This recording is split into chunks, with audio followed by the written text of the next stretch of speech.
আসসালামু আলাইকুম প্রিয় দর্শক, welcome to back my cooking channel Sadia's cooking world.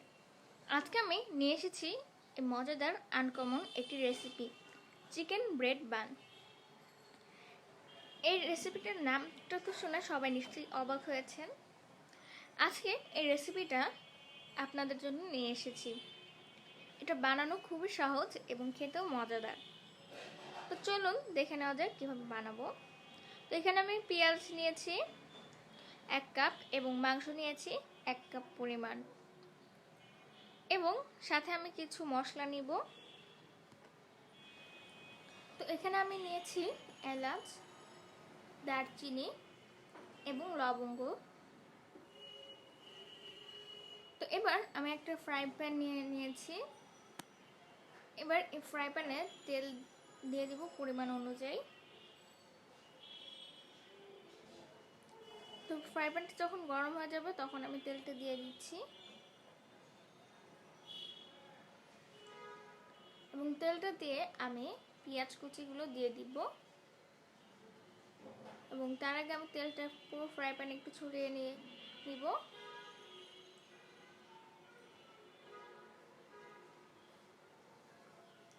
তো এবার আমি পেঁয়াজগুলো দিয়ে দিচ্ছি।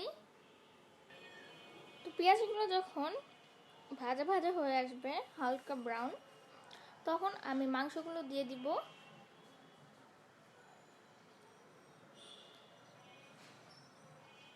এবং এই পেঁয়াজগুলো হালকা ব্রাউন না হওয়ার আগে মাংসটা দেওয়া যাবে না। তো আমি এটা পেঁয়াজটাকে ভালো করে নেড়ে নিচ্ছি। তোমার পেঁয়াজটা দেখুন বাদামি কালার হয়ে এসেছে। এবার আমি সেই দারচিনি, এলাচি এবং লবঙ্গগুলো দিয়ে দিলাম, এবং এখন আমি সেই মাংসগুলো দিয়ে দিব। তো মাংসগুলো দেখুন আমি এরকম ছোট ছোট একদম ছোট ছোট করে কেটে নিয়েছি, এবং সাথে নিয়ে নিচ্ছি স্বাদ মতন লবণ। লবণ দিয়ে এটাকে ভালো করে মিক্স করে নিব। তো এটাকে ভালো করে মিক্স করে নিচ্ছি। তো এটা কিছুক্ষণ নাড়ার পর আমি এখানে কিছু শুকনো মশলা দিয়ে দিব। তো এখানে আমি দিচ্ছি হলুদ গুঁড়া, মরিচ গুঁড়া। তো আমি এখানে এই মশলাগুলো আধা চা চামচের একটু অল্প নিয়েছি, এবং ধনিয়া গুঁড়া। তো এগুলো দিয়ে আমি ভালো করে নেড়ে নিচ্ছি।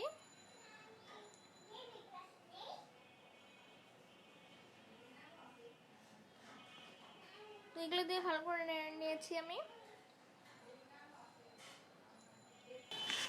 তো এখন আমি এখানে আদা রসুন বাটা দিয়ে দিচ্ছি 1 চা চামচ। তো আমি এখানে আরও 1 চা চামচ দিয়ে দিব। তো দিয়ে এটাকে আবার ভালো করে নেড়ে মিক্স করে নিয়ে নিচ্ছি, এবং আমি এখানে অল্প পরিমাণে পানি দিয়ে দিচ্ছি যাতে করে মাংসটা দ্রুত সেদ্ধ হয়ে যায়। এবং মরিচ নিয়েছি স্বাদ অনুযায়ী, সাথে নিয়েছি গোলমরিচ গুঁড়া আধা চা চামচ, এবং জিরা গুঁড়া নিব আধা চা চামচ।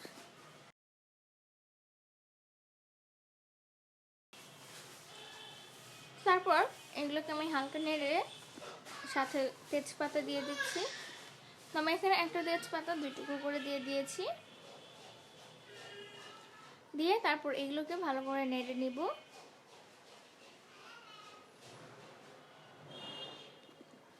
তো এখন আমি এটা কিছুক্ষণের জন্য ঢেকে রাখবো যাতে করে আমার পানিটা শুকিয়ে যায়।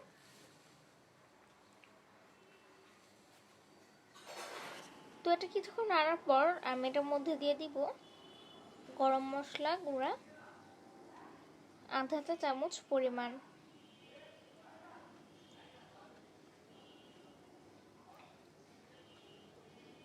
গরম মশলা গুঁড়াটা দিয়ে এটাকে আমি ভালো করে নেড়ে নিচ্ছি,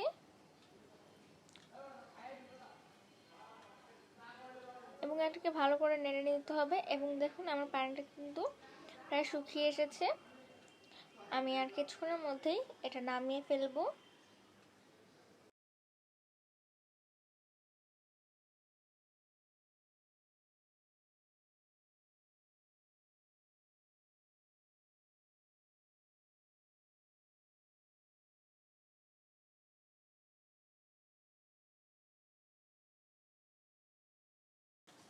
আমার এটা হয়ে গিয়েছে, এই পাউরুটির ভেতর যে পুরটা সেটা। এখন আমি পাউরুটিটা যে ঢাকতে হবে সেটার মিশ্রণটা তৈরি করে নিব। তো সেজন্য একটা বাটি নিয়েছি। এবার এটার মধ্যে নিয়ে নিচ্ছি 2 টেবিল চামচ পরিমাণ আটা, সাথে নিয়ে নিব চালের গুঁড়া 2 টেবিল চামচ পরিমাণ। চালের গুঁড়োটা দিলে এটা অনেকটা ক্রিস্পি হয়, এবং সাথে স্বাদ অনুযায়ী লবণ।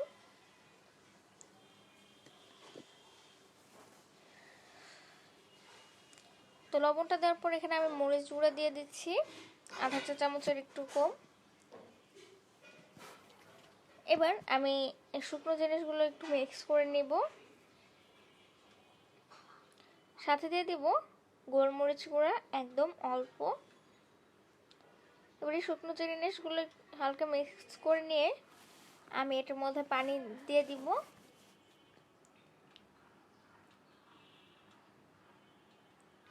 এবং পানিটা পরিমাণ অনুযায়ী দিতে হবে, একদম পাতলা বা একদম ঘন করা যাবে না। এবং পানিটা অল্প অল্প করে দিবেন যেন একদমই পাতলা না হয়ে যায়।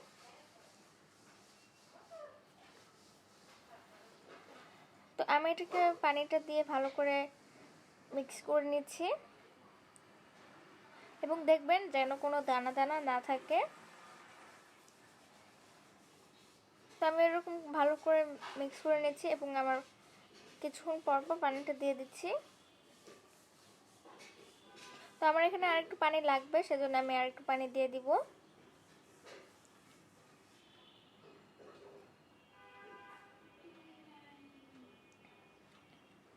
তো আমার ব্যাটারটা হয়ে গিয়েছে। এবার আমি এখানে কিছু পাউরুটি নিয়েছি। এবার এই পাউরুটির মধ্যে আমি সেই পুরটা দিয়ে দিব।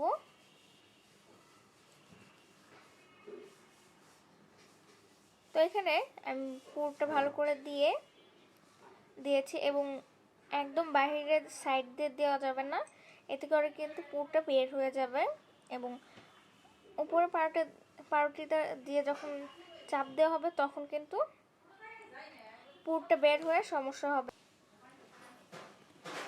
তো আমি এভাবে করে একটা বানিয়ে নিয়েছি। এরকম করে এক এক করে আমি সবগুলো বানিয়ে নিব। এবং এই এটা পুরটা দিয়ে দেওয়া হলে আমি এই ব্যাটারটার মধ্যে দিয়ে তারপর ভেজে ফেলবো।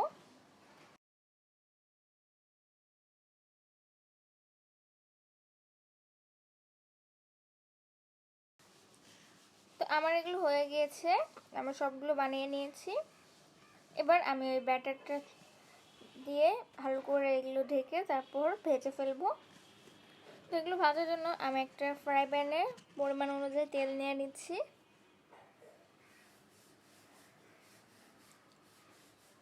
তো তেলটা দিয়ে যে ব্যাটারটা আমরা বানিয়ে রেখেছিলাম সেটার মধ্যে পাউরুটিগুলো দিয়ে দিব, এবং তার আগে তেলটাকে একটু ভালো করে ছড়িয়ে নিচ্ছি।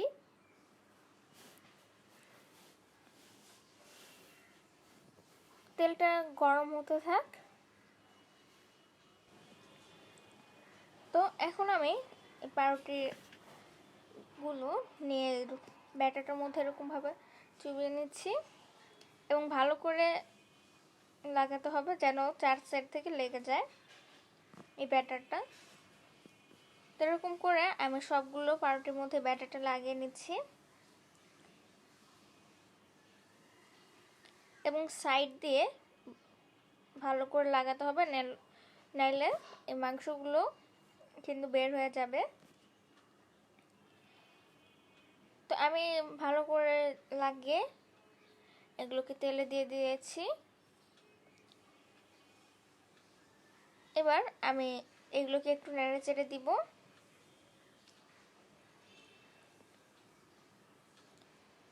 তো এখন আমি এগুলো সব উল্টিয়ে দিচ্ছি।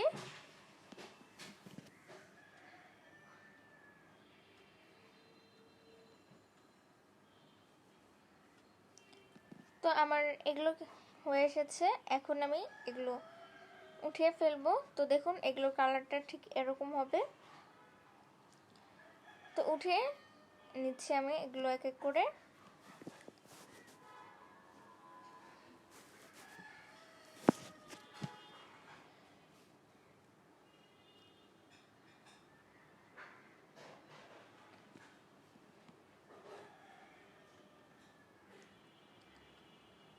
তো এগুলো ওঠানোর পর আপনারা চাইলে এগুলো কেটে নিতে পারেন।